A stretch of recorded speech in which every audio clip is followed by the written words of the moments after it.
Aslam friends, welcome to my YouTube channel. चलिए आइए अब हम नॉवल का पार्ट नंबर 6 स्टार्ट करते हैं। वीडियो को अच्छी लगी है तो लाइक और शेयर जरूर कीजिएगा। सुबह का सूरज नई उम्मीदें, नए हौसले और नए रंग लेकर तलु हुआ। एनी जब सुबह नाश्ते के लिए नीचे आई तो देखा कि लॉन्च में एक सोफे पर राहत और फर्द बेगम उदास बैठी हुई है, जबकि लड़कियां और लड़के भी खामोशी से कहीं बैठे हुए हैं। बाबा जान और नानू तो कमरे से नहीं निकले, जबकि आदल और अदिल साहब का भी कोई नामो निशान नहीं था। ऐसे तो ना थे वो लोग कि चुपचाप गुमसुम बैठे रहते। एनी को यह देखकर सब बेचैनी और दुख ने घेरा कि सब की वजह से उदास बैठे हैं। पहले जहाँ लॉन्च में नाश्ते के वक्त खिलखिलाहटें गूंजती थी, आज वहां सन्नाटा छाया हुआ था। वजह कौन थी? एनी ही ना। एनी ने गहरा सांस लिया और ऊंची आवाज में सबको गुड मॉर्निंग कहा। Good morning everyone. भाई क्या हुआ है? सारे क्यों चुप का रोजा रखकर बैठे हुए हैं? और ये बाकी सब कहाँ हैं? अली जाओ जारिन साहब को तो बुला कर लाओ। उनकी उसकी हशाश बशाश आवाज सुनकर सब हैरान हुए, क्योंकि सब जानते हैं कल रात का हुआ तमाशा एनी ने भी देखा है। और अब उसका इतना आम लहजे में बात करना सबको ही हैरान करने के साथ परेशान भी कर गया कि आप सब लोग ऐसे देख रहे हैं। और इतनी देर में सब आदल और अदिल साहब, बाबा जान और नानू भी पहुंच गए। वो भी एनी के इतने हशाश बशाश लहजे पर हैरान हुए। घर में शादी है और हर जगह अफसुदगी छाई हुई है। कोई रौनक मिला नहीं, कोई धूम धड़का नहीं, कोई गाना शाना, कोई डांस की प्रैक्टिस, कुछ भी नहीं हो रहा। एनी ने अफसोस से सहलाते हुए कहा। एनी ने एकदम से मुलाजमों को आवाज देकर इकट्ठा किया। कदमो चाचा, करीना बुआ। सब एनी की आवाज सुनकर लाइन में जमा हो गए। सब जल्दी जल्दी हाथ चलाए। 2 दिन भी नहीं है हमारे पास शादी की तैयारी में, और आप सब लोग हाथ पर हाथ धरे बैठे हुए हैं। सब ने ठीक ठाक क्लास ली, उन सब का काम पर दोहराया। राहत बेगम उठी और रोते हुए एनी के पास जाकर उसके सामने उसके हाथ थाम लिए। मुझे माफ कर दो बेटा, सब मेरी वजह से हुआ। एनी उनको शर्मिंदा होने पर काफी दुख हुआ और उसने फौरन उनके हाथ पकड़कर उन्हें चुमा। मामी जान, ऐसी कोई बात नहीं है। जो हुआ था हमने उसे किस्मत का लिखा हुआ मानकर कबूल कर लिया, और आप भी काले। हादी ऊपर खड़ा सब सुन रहा था। उसके इतने पुरस्कून लहजे पर हैरान था। और आप सब भी लड़के हुए मुंह सही करें और शादी की तैयारियों में लग जाए। अगर आप चाहते हैं कि हम खुश रहें तो जल्दी जल्दी शादी की तैयारियां करें। घर की पहली शादी है, कोई रौनक तो होना चाहिए ना। उसने आंख मारकर कहा तो सबके चेहरे पर मुस्कुराहट बिखर गए। ऐसी ही तो थी वो, अपना गम छुपाकर मुस्कुराने वाली और दूसरों को हंसाने वाली। उसने सीखा ही कहा था दूसरों को दुख देना। मगर राहत बेगम ने कुछ कहना चाहा। मामी जान, अगर मगर कुछ नहीं, हम बहुत खुश हैं कि हमारी शादी हादी से नहीं हुई, क्योंकि हम ठहरे शोहर चंचल और कहा वो बुजुर्ग की आत्मा। यह नहीं करना, वो नहीं करना, ऐसा ना करो, वैसा ना करो, हंसना नहीं। उसे रोबदार आवाज में मुंह भिगाकर उसकी नकल उतारते हुए कहा। तो सबके जानदार क्या के गूंज उठे। हमें तो कोई ऐसा चाहिए जो हमारी नाज नाहड़े उठाए, हमारे आगे पीछे घूमे, हमें घोड़े पर लेने आए और हमारी छोटी छोटी ख्वाहिशात पूरी करे, जो कि हादी भाई बिल्कुल भी नहीं कर सकते। So chill. उसने लंबा सा अपनी ख्वाहिशात का एक मंजरनामा पे खींचा और आहर में शो होते हुए हादी के साथ भाई का लाहका लगाया, जिसे सुनकर हादी में जन बुन गया। उसके इतने बेबाक अंदाज पर जीना बीबी ने उसे पीछे से जंपर रसीद किया। नी बेहदते, यूं मुंह फाड़कर कोई अपने दूल्हे का नाम लेता है? एनी बेचारी अपनी कमर में मिलकर रह गई थी। उसने मुंह बनाते हुए कहा कि अब हम अपने दूल्हे की तारीफ भी नहीं कर सकते क्या? उसे सुनकर सबके छत पर कह के गूंजे और फिर सब शादी की तैयारी में मसरूफ हो गए, जिसे देखकर एनी के दिल को सुकून पहुंचा। यके बाद दीगर 3 लेक्चर्स लेने के बाद अरीबा की छोटी सी जान बन आई थी, और अब तो लेक्चर भी सर सरफराज का था, जिनका टेस्ट याद करना वो कल रात की मूवी देखने के चक्कर में गोल कर चुके थे। उसे पहले के सर सरफराज उसकी नजर पड़ती वो निमी निमी होकर निकल गई थी। उसे पहले के सर उसकी इज्जत करते। फिर उसने बाहर ग्राउंड में आकर दम लिया और खुली फिजा में एक लंबी सी सांस पड़ी, जैसे कैदखाने से छुड़ कर आई हो। खुली फिजा ने उस पर अच्छा खासा असर छोड़ा था, इसलिए वो लहराते हुए गाना गाने लगे। मैं चली खुल के जीने, जिंदगी मुझे रोके ना कोई, मैं चली मैं चली। और ये मैडम चलते चलते ठा सामने वाली लड़की से टकरा गई। दोनों लड़कियां बैक वक्त चीही। तुम अरीबा? जहाँ सानिया को देखकर हैरान हुई, वही सानिया भी आंखें फाड़े अरीबा को देख रही थी। तुम यहाँ क्या कर रही हो? सानिया ने हैरानत में पूछा। तुम्हारा तो टेस्ट था ना, अकाउंटिंग का? सानिया ने हैरानत में पूछा। यार वो कल मूवी। एक मिनट, तुम्हारा भी तो केमिस्ट्री का टेस्ट था ना, तुम यहाँ क्या कर रही हो? रीबा ने आंखें छोटी करते मशकूक लहजे में पूछा। जहाँ में सानिया खिसखिसा कर लगी। मैंने भी याद नहीं किया था ना, मतलब तुमने भी बंक किया है? दोनों दूसरे के हाथ पर ताली मारकर हंसती। चलो आवारा गर्दी करते हैं, अरीबा ने आंखों में शरारत लिए हुए कहा। इस पर सानिया ने स्पा में सर हिलाया। अभी वो कॉरिडोर से गुजर ही रही थी कि उन्हें सर अशफा के कमरे से अजीब सी आवाजें सुनाई दी। दोनों ने पहले एक दूसरे को देखा, फिर दरवाजे को हल्का सा खोलकर उसकी जर्जरी में से अंदर तांका जांगी करने लगी। और वो अंदर जो उनको देखने के मिला वो नाकाबिले यकीन था। दोनों की आंखें हैरत से फटी की फटी रह गई। बेयकीनी थी। सर इशफाक जो बच्चों से इतना प्यार करते थे और सब बच्चों के फेवरेट थे, उनका इतना गौना रूप देखकर दोनों ही शॉक रह गए। सर इशफाक अंदर एक लड़की को जिनसी हरासा कर रहे थे और लड़की अपने बचाव के लिए गुड़गुड़ कर रो रही थी। हाँ तो यह थी कि वह चीख भी नहीं सकती थी। जब सर इशफाक को कुछ नामामूली सा महसूस हुआ तो उन्होंने झटके से दरवाजा खोला और सानिया और रीबा को देखकर उनके चेहरे पर शैतानी चमक उभरी। सानिया और रीबा हक्का बक्का रह गए। सारे दोनों को अंदर खींचा और दरवाजा लॉक कर दिया। सर ये आप अच्छा नहीं कर रहे, हम प्रिंसिपल को बताएंगे, रीबा ने नडर लहजे में कहा। ओ आई सी, तो क्या कहेंगे आप? हम सब बता देंगे कि कैसे आप लड़की को टॉर्चर करते हैं। और क्या प्रिंसिपल साहब आपकी बात पर यकीन कर लेंगे? बिल्कुल नहीं, बल्कि मैं उन्हें यह दावा करूंगा कि आप दोनों करेक्टरलेस लड़कियां हैं जो गैर मर्दों को अपनी तरफ राग़िब करती हैं। तो प्रिंसिपल साहब किसकी बात पर यकीन करेंगे, आप स्टूडेंट पर या मुझ जैसे इंसान पर जिस पर सब अंधा इत्मीनान करते हैं? सानिया और अरीबा दोनों शिष्यों पर में पड़ गए थे। आगे कुआं था तो पीछे खाई। वो दोनों बाहर भागने लगे तो सर दरवाजे के आगे खड़े हो गए। ना ना मेरी बुलबुल, इतनी जल्दी नहीं।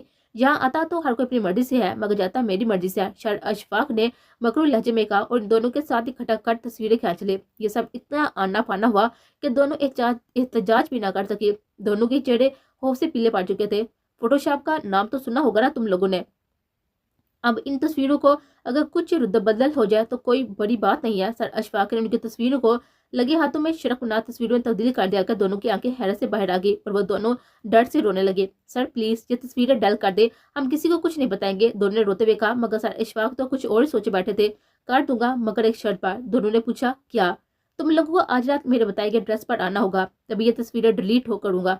वो दोनों खौफ से थरथराने लगी। अगर तुम लोग ना आए तो कल ये तस्वीरें सोशल मीडिया पे वायरल कर दूंगा। सर इशफाक इन दोनों को धमकाते हुए कहा, अब जाओ यहाँ से, आज शाम तक का वक्त है, वरना सुबह अपनी इज्जत का जनाजा निकलते हुए देखना। वो दोनों बेजान होते हुए कदमों से बाहर निकली। उन दोनों का बीपी खतरनाक हद तक लो हो गया था। कोई और भी था जिसने ये बातें दरवाजे के पीछे से सुनी थी और इन बातों को सुनकर उसकी आंखें लहू रंग हो गई थी और दिमाग की नसें फटने के करीब है। तुम्हारा यहाँ क्या काम? इवल डैड ने, वो जो सर इशफाक की बेहुदा गुफ्तगू सुनने में मसरूफ था, अपने नाम के पुकार पर पीछे पलटा। तुम यहाँ क्या कर रही हो? इवल डैड का लहजा बता रहा था कि इस वक्त वह खतरनाक खाता का उनका पैसा हो रहा था। उसका लहजा ही बता रहा था। सामने वाले ने थूक निकला, मैं यहाँ किसी काम से आया हूँ, तो बेहतर होगा कि ये काम दो, अपने काम पर ध्यान दो, मेरे इर्द गिर्द नजर ना आओ। इवल डैड ने सख्त लहजे में कहा, जिसे सामने वाले की रीढ़ की हड्डी में सुनसनाहट हुई। लेकिन मैं, इवल डैड ने उसकी शहरग को ऐसी नजरों से देखा जैसे उसकी शहरग उड़ाने का इरादा रहा हो। उसके इरादे जानकर उस शख्स ने जाने में ही आफियत समझी थी, क्योंकि उसकी शहरग कभी भी कट सकती थी। सामने वाले का कुछ भरोसा नहीं था, इसलिए वो 9-2-11 हो गया। इवल डैड ने आरी सख्त निगाह सर अशफाक के कमरे पर डाली और उसे अपना अगला शिकार मिल गया था। साइम दुरानी अपने ही तरह के अयाश, अमीर कबीर और उबाश लड़कों के साथ बैठा लड़कियों पर घटिया मुज़ाकरात कर रहा था जब अलीशा छुप छुपाते हुए उस तक पहुंची। वेलकम अलीशा डार्लिंग, साइम दुरानी ने बड़ी बेबाक अंदाज में उसके घर पर पहुंचा दिया। अलीशा ने मुंह बनाते हुए उसे काम हो जाने की इतला दी। ग्रेट स्वीट हार्ट, ये लो, ये भी और लड़कियों में बांट देना। उसने अलीशा को नए काम से आगाह किया, जिसे अलीशा ने किसी की नजर में आए बगैर अपने बैग में डाल लिया और उसे राजिर कहती हुई चली गई। अरमान इस तरह की किसी कैफियत में उधर से चक्कर काटता हुआ कभी उधर और कभी उसे इसकी किसी भी में चैन नहीं आ रहा था। ये तो एनी ने अपना नंबर भी स्विच ऑफ कर रखा था, जो मसलसल अरमान के गुस्से को हवा दे रहा था। कहा भी था इस लड़की को कि मेरी बात को नजरअंदाज मत क्या करे, मगर उसे प्यार की जुबान समझ नहीं आती। लगता है उसको अपने ही अंदाज में समझाना पड़ेगा। अरमान कोड छड़ते हुए दरवाजा धार की आवाज से बंद करता हुआ निकल गया था। आहर उसे कहाँ मंजूर था कि उसकी डाल उससे ज्यादा किसी को इम्पोर्टेंस दे। अब एनी को अपने किए का हमेशा भुगतना था, क्योंकि उसने अनजाने में अरमान के अंदर जुनूनी इंसान को जगा दिया था। एनी के इस रात पर अफंदी हाउस में ढोलकी रखी गई थी। सब लड़कियां और लड़कियों ने अपने करीबी दोस्तों को बुलाया था। वसी लाउंज में एक तरफ लड़कियों की टोली थी तो सामने लड़कों की टोली। एनी ढोलकी पर कब्जा जमाए बैठी थी। यार बस करो, अब हमें भी दे दो, कब से ढोल पीटे कर लोगों के कान हराम कर रही हो। लड़कियों के तो सर पर लगी तलु पर बुझे। नाम भाई, तुम्हारा क्या मतलब है कहने का? हम बेसुरा गाते हैं, मुशान ने आस्ती ने चढ़ाते हुए कहा। अरे तुम तो काफी अक्लमंद लगती हो, कबीर ने मजाक उड़ाया। क्या तुम्हारे कहने का मतलब है कि हमें गाना नहीं गाना आता? माही ने तेवड़ियां चढ़ाते हुए कहा। जिस सही सुना आपने, अली ने बीच में कूदते हुए कहा। लड़कियां तो तापी गई, तो चलो हो जाए मुकाबला। माहिन मैदान में उतरी तो लड़के भी कहाँ पीछे रहने वाले थे। फौरन हमें बढ़ते हुए लड़के लड़ने के लिए तैयार हुए। टप्पे गाकर सब फारुक हुए थे कि हादी अपनी बीवी अरीशा के साथ उन सामने आकर बैठा। उसके आने से सब एकदम चुप हो गए। एनी का चेहरा सपाट हो गया, जबकि अली उसे तन्हाई नजरों से घूरने लगा था, जबकि बाकियों ने नजरों का तबादला किया। माहौल में एक तनाव की सी कैफियत महसूस की जा सकती थी। کیا ہوا بھائی، سب چپ کیوں ہو گئے؟ ہادی نے پہل کی۔ بھائی ہم تو ٹپے گا رہے تھے، مشا نے اس کا جواب دیا، ابھی فارغ ہوئی ہے، چلو کھیلتے ہیں۔ ان میں سے ایک دوست بولا، انتاکشری؟ نہیں نہیں، سب نے نفی میں سر ہلا۔ چلو پھر شیروں کا مقابلہ کرتے ہیں، سب نے اس کی ہمیں بڑی۔ بوتل علی کی جانب آ کر رکی، اس نے ایک نظر اٹھا کر مہین کو دیکھا، پھر شیر پڑا۔ لوگ تکتے ہی رہے آسمانوں میں، ہم نے زلفوں میں چاند دیکھا ہے۔ علی نے مہین کے کھلے بالوں کو چوٹ کرتے ہوئے کہا، زندگی ایک سفر ہے سہانا، پھر اپنی گندی شکل مت دکھانا۔ مہین نے علی کو زبان چڑھاتے ہوئے کہا۔ علی اپنا سا منہ لے کر آ گیا۔ اب کی بار بوتل کا روح ہادی کی جانب تھا۔ تم کو چاہا تو محبت کی سمجھ آئی، ورنہ اس لفظ کی تعریف سنا کرتے تھے۔ ہادی نے عریچہ کے چہرے کو نظروں کے حساب میں رکھتے ہوئے کہا۔ اب کی بار بوتل اینی کے سامنے رکی تھی۔ یار ہمیں نہیں آتا کوئی شیر ویر، مگر سب کے سامنے اس کی ایک نہ چلی۔ ہاں اینی سناؤ، ہادی نے بھی اس کی بے بسی کا مذاق اڑاتے ہوئے کہا۔ تجھے تیری جیت مبارک، جشن تو میری ہار کا ہوگا، جیتے تو سبھی لوگ ہیں، شاید ہی ہم سا کوئی ہارا ہوگا۔ اس کے شیر پر سب واہ واہ کر اٹھے۔ اس کے بعد اینی نے اس ماحول میں اور نہ رکا گیا اور انہیں کمرے کی طرف چل دی۔ اس سے پہلے کہ اینی اپنے کمرے کی لائٹ آن کرتی، کسی نے اسے اپنی قید میں لیتے ہوئے دیوار سے پٹ گیا اور اس کے منہ پر ہاتھ جمایا۔ ہیلو سویٹ ہارٹ، ارمان کی سخت آواز گونجی۔ اینی جو کسی غیر کو خود کے شکنجے میں لینے کی وجہ سے الرٹ ہوئی تھی، اپنے شوہر کی سخت آواز سن کر اس کے اعصاب نارمل ہوئے۔ پھر اپنی پوزیشن کا خیال آتے ہی ارمان کو گھورنے کی ناکام کوشش کی، کیونکہ اندھیرے کے باعث کچھ دکھنا مشکل تھا۔ جب بھی ارمان نے ایک ہاتھ سے دروازہ بند کرتے ہوئے لائٹ کے بٹنز پر ہاتھ مارا اور کمرہ روشن کر دیا۔ اب وہ اینی ایک دوسرے کو اچھی طرح سے دیکھ پا رہے تھے، بلکہ گھورے تھے۔ جب کچھ دیر بعد ارمان کو اس کو یوں ہی دیکھتا رہا اور منہ سے ہاتھ نہ اٹھایا تو اینی نے اس کے ہاتھ پر زور سے کاٹا۔ سس کی آواز سے ارمان نے اپنا لال ہاتھ جھٹکا، جس پر اینی کے دانت پوری طرح سے چپ گئے تھے۔ ارمان کے لیے یہ ایک اور جھٹکا ثابت ہوا تھا۔ اسے اینی سے اس چیز کی امید نہیں تھی۔ اس کی شیرنی ہمیشہ اسے ایک نیا جھٹکا دیتی تھی۔ تمہاری ہمت کیسے ہوئی ہمارے کمرے میں آنے کی؟ جیسے تمہاری ہوئی بنا پوچھے میرے دل میں آنے کی۔ ارمان بھی کہاں پیچھے رہنے والوں میں تھا۔ تم نے فون کیوں بند کر رکھا ہے؟ ارمان کو اپنا اصل مقصد یاد آیا، ورنہ تو وہ اینی کو دیکھ کر ہمیشہ ہی حواس کھو بیٹھا تھا۔ ہماری مرضی، ہم جب چاہے فون آن کرے اور جب چاہے آن کرے، تم کیا کر لو گے؟ اینی نے بھڑکتے ہوئے کہا، مگر بے خبری میں اس کے اندر سوئے ہوئے جنونی شخص کو جگا چکی تھی۔ اس کی بات سنتے ہی ارمان بنا ایک لمحے ضائع کیے اس کے اوپر جھکا، اس کے سانسیں روک گیا۔ اس کے لمس میں اتنی شدت تھی کہ اینی کی ہمت جواب دینے لگی تھی۔ اینی نے اس کے پیچھے دکھا دینا چاہا، مگر وہ ٹس سے مست نہ ہوا، مگر اس کی گرفت میں اور سختی آ گئی، جسے اس کو یہ عمل پر کچھ خاص پسند نہ آیا ہو۔ اس سے پہلے کہ اینی زمین پوس ہوتی، ارمان نے اس پر رحم کھاتے ہوئے اسے چھوڑا، جس پر وہ لمبے لمبے سانس لیتے ہوئے اس کے سینے سے سر ٹکرا گئے۔ جتنا ساتھ ارمان کے ساتھ وقت گزارنا تھا، اس سے کہیں زیادہ اس کی قربت جان لیوا تھی۔ اس بات کا ادراک اینی کو ہو گیا تھا۔ ڈیئر، یہ میری بات نہ ماننے کی چھوٹی سی سزا ہے، نیکسٹ ٹائم بی کیئرفل، ارمان اس کے سر لبوں کی طرف اشارہ کرتے ہوئے کہا، جبکہ اینی نے اسے گھورنے کی ناکام کوشش کی، لیکن شرم کے باعث وہ یہ کام بھی ٹھیک سے نہ کر سکی۔ ارمان اس کی حالت سے لطف اندوز ہو رہا تھا۔ اس کی قربت میں اس کی شیرنی بیگی بلی بن جاتی تھی اور یہ بات ارمان کو مزہ دے گئی تھی۔ ویسے شیر تو تم کافی کمال پڑتی ہو، ارمان نے اس کی تعریف کرتے ہوئے کہا۔ ارمان کا چہرہ اس کے نیچے ٹپے اور گائے گئے شیر کی طرف تھا۔ تم سے مطلب، اینی نے پھاڑکھڑ والے لہجے میں کہا، اب اپنی شرمندگی کو بھی تو کور کرنا تھا نا۔ ارمان نے اس کے انداز پر ٹہکا لگایا۔ کیوں سویٹ ہارٹ، ابھی سے ڈر گئی؟ جی نہیں، ڈرتے تو ہم اپنے باپ سے بھی نہیں ہیں۔ اس کی بات پر ارمان کا لہجہ سپاٹ ہوا۔ آئندہ اپنا فون بند مت کرنا، ارمان نے اینی کے قریب ہوتے ہوئے کہا۔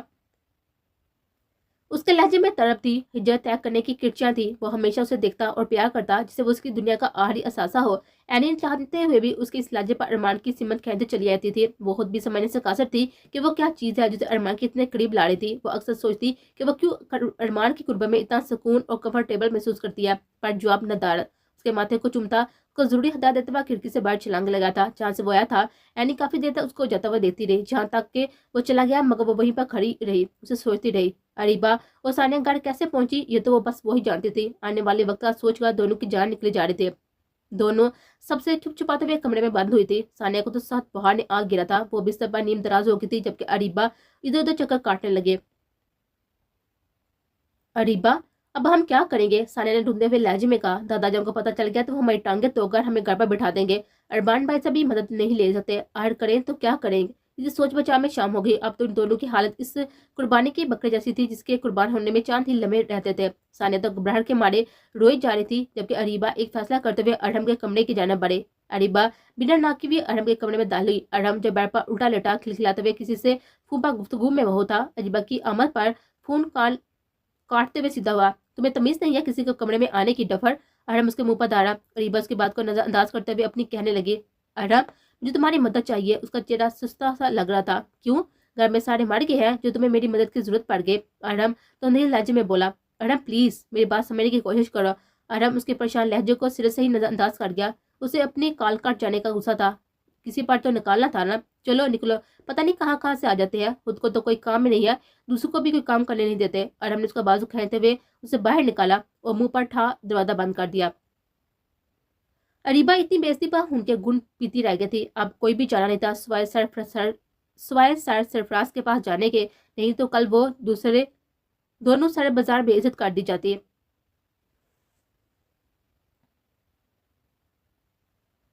शाम का वक्त था जहाँ परिंदों का गोल अपने गढ़ू की सिमत जा रहा था। वही खामोश और तरीक रास्ते में एक सिटी की धुन अरताश पैदा कर रही थी। कोई था जो सिटी की धुन बजाता हुआ आहिस्ता आहिस्ता नाक की सीध में चलता हुआ जा रहा था, जैसे शेर अपने शिकार की तरफ बढ़ता है। उसके हाथ में उसका हथियार तैयार था। सानिया और अरीबा आगे पीछे चलती हुई सीढ़ियां उतर रही थी। जैसे ही वो घर से बाहर निकलने लगी थी, बिल्किस बेगम की उन पर निगाह पड़ी। ए हे लड़कियों, इतनी शाम डले कहाँ जा रही हो? बिल्किस बेगम ने मुंह पर हाथ रखते हुए कहा। अरीबा और सानिया ने एकदम आंखें मिची, जैसे पकड़े जाने की उम्मीद ना हो, और फिर दूसरे को देखा, आंखों ही आंखों में इशारा किए और बिल्किस बेगम की तरफ मुड़ी। फूफो, हमारा जरूरी टेस्ट है, इसकी सिलसिले में 2 से नोट्स लेने जा रहे हैं, तो किसी को साथ लेकर जाओ। मुंह उठाकर अकेले जाने की क्या जरूरत है? बिल्किस बेगम ने उनके लिए लत्ते लिए। सानिया तो रोने वाली हो गई थी। पहले ही सारे सरफराज की टेंशन और ऊपर से फूफा की मशकूक निगाहें। फूफा साथ वाले ब्लॉक में ही उसका गढ़ है, हम यूं गए और यूं है। ये कहते ही अरीबा सानिया का हाथ पकड़े फौरन रफू चक्कर हो गए। भलाई का तो कोई जमाना ही नहीं ना, हो ना हो जरूर कोई चक्कर है। मैं भी उड़ती चिड़िया के पर गिन लेती हूँ, बल्किस बेगम ने शैतानी दिमाग दुराते हुए कहा।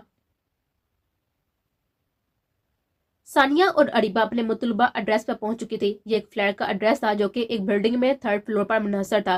उसके साथ कई और फ्लैट्स भी थे। सानिया और अरीबा हिम्मत करके यहाँ पहुंच तो गई थी, मगर अंदर जाने की हिम्मत अपने अंदर मकबूत पाती थी। दोनों का दिल जोर जोर से धड़क रहा था। रास्ते में कई आवारा लड़के देखकर उनको अपनी जान जाती हुई महसूस हो रही थी। एक गलती उन्होंने अकेले घर से बाहर निकल के की थी, और एक यहाँ पहुंचकर। अरीबा, अगर सर ने हमारे साथ कुछ गलत कर दिया तो? सानिया की हालत कुछ ज्यादा ही खराब थी। अगर उन्होंने कुछ ऐसा करने की कोशिश की तो जो भी चीज हाथ में आए उसे मार देना। अरीबा ने अपना लहजा न डर बनाने की नाकाम कोशिश की थी। उन्होंने मुतलबा जगह पहुंचकर दरवाजे की बेल बजाई, जो कि अगले ही लम्हे खुल गया, जैसे आने वाला उनकी आमद से बाखबर हो। आइए, आपका इंतजार था। सर सरफराज ने नहायती बेहुदा लहजे में उन्हें खुशामदीद कहा, जो कि दोनों को ही अपना मौत का परवाना लग रहा था। इन दोनों ने ना चाहते हुए भी अंदर कदम रखा। सर सरफराज ने उनके अंदर आते ही दरवाजा लॉक कर दिया। सर, ये आप क्या कर रहे हैं? सानिया ने सहमे हुए लहजे में कहा। अभी तो रात बाकी है, अभी तो बात बाकी है। सर सरफराज ने हंसते हुए कहा। उसके लहजे पर दोनों अंदर ही अंदर डर गई थी। सर, आपने हमें यहाँ आने का कहा था, अब हमें आ गए हैं, तो प्लीज आप हमारी तस्वीरें डिलीट कर दे। अरीबा ने लिहाज बिलाए ताक रखते हुए कहा। ओह अच्छा, क्या मैंने ऐसा कहा था? सर सरफराज बात करने के साथ साथ आगे बढ़ रहे थे। ये रहा फोन और यही तस्वीरें, लो और आकर डिलीट कर लो। सर ने उन्हें फोन से तस्वीरें मिटाने की आवड़ की। अरीबा लदते कदम से आगे बढ़ी। उसे पहले कि वह फोन पर करती, सर सरफराज ने अपना हाथ ऊपर कर लिया। हाँ, पहला मुआवजना। साने उसके ऊपर गहरी निगाह डालते हुए कहा। अरीबा बची तो ना थी जो उनकी बात का मफहूम ना समझती। उसे पहले कि अरीबा पीछे हटती, साने उसका बाजू दबोचा, उसे सोफे पर घसीटा। अरीबा के मुंह से बेएहतियात चीख निकली, जबकि सानिया जोरों शोर से रोने लगी। उसे पहले कि सर पर उसका दुपट्टा दबोच दे, सानिया ने पीछे से उसका कॉलर खींचा। उनको तो कोई असर न हुआ, लेकिन उसकी हरकत पर उन्हें सानिया को एक थप्पड़ जरूर जड़ दिया था, जो कि इस नाजुक मिजाज लड़की को काफी बड़ा भारी पड़ा था, और वो लड़खड़ा कर पीछे गिरी थी। उससे पहले कि सर सरफराज अपने नापाक इरादों में कामयाब होते, बाहर का दरवाजा धड़ से टूटा और कोई अंदर दाखिल हुआ। इस अजनबी के होंठों पर बेसूद धुन बज रही थी। इस अजनबी का चेहरा नकाब और हुड से ढका हुआ था। जहां सारे सरफराज किसी अजनबी की आमद पर हक्का बक्का रह गए थे, वही सानिया और अरीबा ने रोते हुए रब का शुक्र अदा किया था। ए, कौन हो तुम और अंदर कैसे आए हो? चलो निकलो यहाँ से। सारे सरफराज दौड़ते हुए उनकी तरफ बढ़े। उसे पहले कि उसके करीब पहुंचते एक लात सीने में पड़ते हुए वो लड़खड़ा कर पीछे जा पड़े। हमला इतना शदीद था कि वो काफी देर उठ ना पाए, जबकि सानिया और अरीबा एक दूसरे के साथ लिपटी जोरों शोर से रोड़ी थी। बोल बुड्ढे, बड़ी चर्बी आ गई है ना तेरे पर, जो लड़कियां छेड़ रहा है। इस नकाबपोश की सर्द आवाज फ्लैट में गूंजी। उसकी आवाज इतनी सर्द और सहज थी कि फ्लैट में मौजूद तीनों अफराद के दिल थर थर कांपने लगे। नकाबपोश अपना हथियार घसीटते हुए सर के पास पहुंचा, घुटनों के बल सामने झुका। और एक ही झटके में कॉलर से पकड़कर उसे चेयर पर दिखा दिया। वो हमते हुए चेयर पर गिरते हुए उनकी हमाया तो उसके हाथ में मौजूद हथियार देखकर ही उड़ गए थे, जो कि बज़ाहिर तो देखने में एक हॉकी थी, मगर उसके ऊपर लिपटी हुई खतरनाक कांटों से लेस जंजीर उसका खून खुश कर चुके थे। अरबा और सानिया ने जैसे ही इन दोनों को आपस में बेरिए भिड़ते हुए देखा तो चुपके से बाहर निकलने लगी। जब उसकी सर्द आवाज कमरे में गूंजी, खबरदार अगर एक कदम भी आगे बढ़े तुम लोग, वरना से पहले तुम लोगों का बंदोबस्त हो जाएगा। उसके सर्द आवाज पर वो दोनों थर थर कांपने लगे। ये कहते ही उसने अपना हाथ हवा में बुलंद किया और अपना हथियार से सरफराज पर वार किया। पूरा फ्लैट उनकी दिल सोच चीहू से गूंज उठा। सारे सरफराज का एक हाथ लहू लहान हो चुका था, जबकि वो रो रो कर भीख मांग रहे थे, मगर मुकाबले को रहम न आया। उसने एक मरतबा फिर इसी अंदाज में वार किया और यह सिलसिला यहीं पर नहीं रुका था। सर सरफराज के चीहों के साथ साथ सानिया और अरीबा की भी खौफ से सहमी हुई चीखें गूंज रहे थे। वो दोनों डर के मारे बेहोश होने के करीब थी। उनकी टांगों ने उसका बोझ उठाने से इनकार कर दिया था और वो दोनों नीचे ढल के थे और जोर जोर से ढोने लगे। खौफ उनकी रग में सरायत कर चुका था। प्लीज रुक जाओ, अरीबा की सहमी हुई आवाज आई। नकाबपोश का हाथ हवा में ही मोहलक रह गया।